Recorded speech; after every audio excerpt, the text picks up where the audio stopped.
Friends, एक बार फिर आपके सामने एक नई प्रेजेंटेशन लेके हाजिर हूँ। जैसा कि आप स्क्रीन के ऊपर देख सकते हैं, traditional security versus non traditional security international relations के पेपर से मैंने क्वेश्चन लिया है। मैं हूँ Mohammed Naufal Safan, blogs of Naufal's academy. अगर आपको मेरा वीडियो पसंद आ रहा है तो प्लीज़ लाइक, सब्सक्राइब और शेयर ज़रूर कर दीजिएगा। देखिए, सवाल ये आया, सिंध सूबा है पाकिस्तान का, उसके अंदर PCS का पेपर था, साल था 2022। इंटरनेशनल रिलेशंस का पेपर 1 कहता है कि analyse the relevance of realist theory in the post cold war era. Do you agree that the traditional security aspects still dominates the inter state relations in post cold war era. ठीक है जी, तो ये cold war के बाद के दौर में realist theory के असरात का जायज़ा लें। क्या आप इस बात से इत्तेफाक करते हैं कि कोल्ड वॉर के बाद के दौर में इंटर स्टेट रिलेशंस पर ट्रेडिशनल सिक्योरिटी के असरात अब भी बाकी हैं? तो देखेंगे जनाब, इसको चलते हैं टॉपिक की तरफ। पहली चीज़ तो मैं आपको यहाँ पे बता दूं कि एक और टायर, ये ट्रेडिशनल सिक्योरिटी और नॉन ट्रेडिशनल सिक्योरिटी के अलावा एक और टायर होता है जिसको हम कॉम्प्रहेंसिव सिक्योरिटी कहते हैं, जो कि एक मल्टी डायमेंशनल सिक्योरिटी होती है। तो आप उससे कंफ्यूज नहीं होइएगा, उसकी मेरी एक अलग से वीडियो बनी हुई है कॉम्प्रहेंसिव सिक्योरिटी, उसको आप अलग से देख सकते हैं। इस वक्त हम ट्रेडिशनल सिक्योरिटी को प्योरली देखेंगे कि ट्रेडिशनल सिक्योरिटी और नॉन ट्रेडिशनल सिक्योरिटी और उसके पीछे इंटरनेशनल रिलेशंस की कौन सी थ्योरीज जो हैं वो काम कर रही हैं। तो ट्रेडिशनल सिक्योरिटी दरअसल स्टेट की अपनी सिक्योरिटी है, चुनाचा उसकी अहमियत कभी कम नहीं हो सकती। उसमें स्टेट वो सब कुछ करती है जिससे कि स्टेट खुद कायम रह सके। अगर स्टेट ही नहीं होगी तो कुछ भी नहीं होगा, जाहिर सी बात है। चुनाचा ट्रेडिशनल सिक्योरिटी के जो चैलेंजेस हैं, जैसे कि मिलिट्री कॉन्फ्लिक्ट, साइबर हमले, प्रॉक्सी वॉर या आर्म रेसेस या असलहे की दौड़ और स्टेट स्पॉन्सर टेररिज्म, ये सब के सब वो चैलेंजेस हैं जो ट्रेडिशनल सिक्योरिटी के कैडर में फॉल करते हैं। और यहाँ पर रियलिस्ट थॉट्स हैं, वो अपना पावर शो यहाँ पे प्ले करते हैं, यानी कि ट्रेडिशनल सिक्योरिटी के अंदर आज भी रियलिस्ट थॉट्स की जो है वो डोमिनेंस है।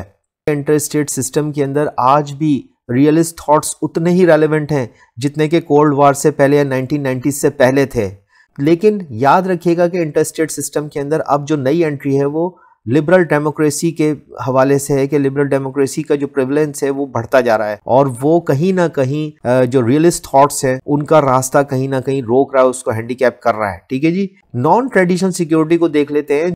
नॉन ट्रेडिशनल सिक्योरिटी जो कि ज्यादातर ह्यूमन सिक्योरिटी से जुड़ी हुई है, जहां स्टेट एक्टर्स के साथ साथ नॉन स्टेट एक्टर्स भी मौजूद हैं। नॉन ट्रेडिशनल सिक्योरिटी चैलेंजेस जैसे कि climate change, terrorism and pandemics, जिन्हें हम वबाई अमराज कहते हैं उर्दू में, लिबरल डेमोक्रेटिक नॉर्म्स का ज़्यादा डोमिनेंसी नज़र आती है इंटरनेशनलिज्म के ज़रिए से, लिबरल इंटरनेशनलिज्म के ज़रिए से। बहरहाल नॉन ट्रेडिशनल सिक्योरिटी चैलेंजेस मैंने आपको बताया कि क्लाइमेट चेंज, टेररिज्म और पेंडेमिक्स वगैरह, हेल्थ इश्यूज़, ये सारे के सारे इसके अंदर आ जाते हैं।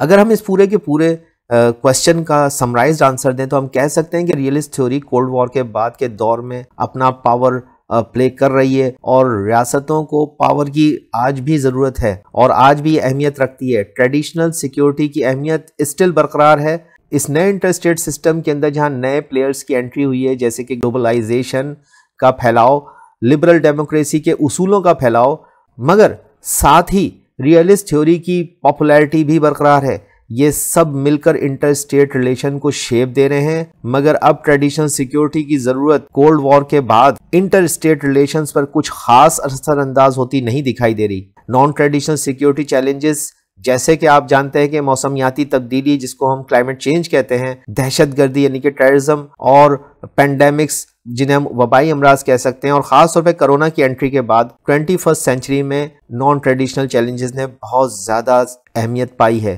कोल्ड वॉर के बाद से आज तक 21वीं सदी में जहां रियलिस्ट थ्योरी जो पावर और हुकूमत कायम रखने के बारे में जो नजरिया पेश करती है उन्हें हरगिज नजरअंदाज नहीं किया जा सकता, वहीं ये जरूरी है कि मौजूदा इंटरस्टेट सिस्टम को शेप देने वाले नए फैक्टर्स के साथ साथ रियलिस्ट थॉट्स की अहमियत को भी समझा जाए और उसे बरकरार रखा जाए। तो ये मेरी वीडियो थी, मेरा लेक्चर था। अगर आपको ये प्रेजेंटेशन पसंद आई तो प्लीज लाइक और सब्सक्राइब कर देगा। Thank you very much.